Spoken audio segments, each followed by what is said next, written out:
ಮಲೆನಾಡಿನಲ್ಲಿ ಮಳೆಯ ಆರ್ಭಟ ಕಡಿಮೆಯಾಗಿದೆ. ಪರಿಣಾಮ ಜಿಲ್ಲೆಯ ಡ್ಯಾಂಗಳ ಒಳಹರಿವಿನಲ್ಲೂ ಇಳಿಕೆ ಕಂಡು ಬಂದಿದೆ. ಸದ್ಯ ಜಲಾಶಯಕ್ಕೆ 7,683 ಕ್ಯೂಸೆಕ್ ನೀರು ಒಳಹರಿವು ಇದೆ. ಇನ್ನು 8,841 ಕ್ಯೂಸೆಕ್ ನೀರನ್ನ ನದಿಗೆ ಹರಿಬಿಡಲಾಗುತ್ತಿದೆ. ಜಲಾಶಯದ ಇಂದಿನ ಮಟ್ಟ 180.3 ಅಡಿಯಾಗಿದೆ. ಜಲಾಶಯದ ಗರಿಷ್ಠ ಮಟ್ಟ 186 ಅಡಿಯಾಗಿದೆ. ಮುಂಬರುವ ದಿನಗಳಲ್ಲಿ ಮಳೆಯ ಪ್ರಮಾಣ ಹೆಚ್ಚಾಗುವ ಸಾಧ್ಯತೆಗಳು ಇವೆ. ಹಾಗಾಗಿ ಒಳಹರಿವಿಗೆ ತಕ್ಕಂತೆ ನದಿಗೆ ನೀರನ್ನ ಹರಿಸಲಾಗುತ್ತಿದೆ.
ಮಲೆನಾಡಿನಲ್ಲಿ ಮಳೆಯ ಪ್ರಮಾಣ ಕಡಿಮೆಯಾಗಿದ್ದು ಜಲಾಶಯಗಳಿಗೆ ಹರಿದು ಬರ್ತಾ ಇರುವ ನೀರಿನ ಪ್ರಮಾಣ ಕೂಡ ಕಡಿಮೆಯಾಗಿದೆ.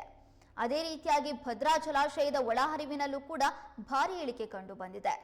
ರಾಜ್ಯದ ಅತಿ ದೊಡ್ಡ ಜಲಾಶಯಗಳಲ್ಲಿ ಒಂದಾಗಿರುವಂತಹ ಭದ್ರಾ ಜಲಾಶಯದಲ್ಲಿ ಸದ್ಯ 180.3 ಅಡಿ ನೀರು ಸಂಗ್ರಹವಾಗಿದೆ. ಸದ್ಯ 8,841 ಕ್ಯೂಸೆಕ್ ನೀರನ್ನು ನದಿಗೆ ಹರಿಸಲಾಗ್ತಾ ಇದೆ. ಅಷ್ಟಕ್ಕೂ ಜಲಾಶಯಕ್ಕೆ ಬರ್ತಾ ಇರುವಂತಹ ನೀರು 7,683 ಕ್ಯೂಸೆಕ್. ಬರೋದಕ್ಕಿಂತ ಹೆಚ್ಚಿನ ಪ್ರಮಾಣದಲ್ಲಿ ನೀರನ್ನು ನದಿಗೆ ಹರಿಸಲಾಗ್ತಾ ಇದೆ. ಭದ್ರಾ ಜಲಾನಯನ ಭಾಗದಲ್ಲಿ ಮಳೆಯ ಪ್ರಮಾಣ ತೀರಾ ಕಡಿಮೆ ಆಗಿರೋದ್ರಿಂದ ಭಾರಿ ಕಡಿಮೆ ಪ್ರಮಾಣದಲ್ಲಿ ಜಲಾಶಯಕ್ಕೆ ನೀರು ಹರಿದು ಬರ್ತಾ ಇದೆ.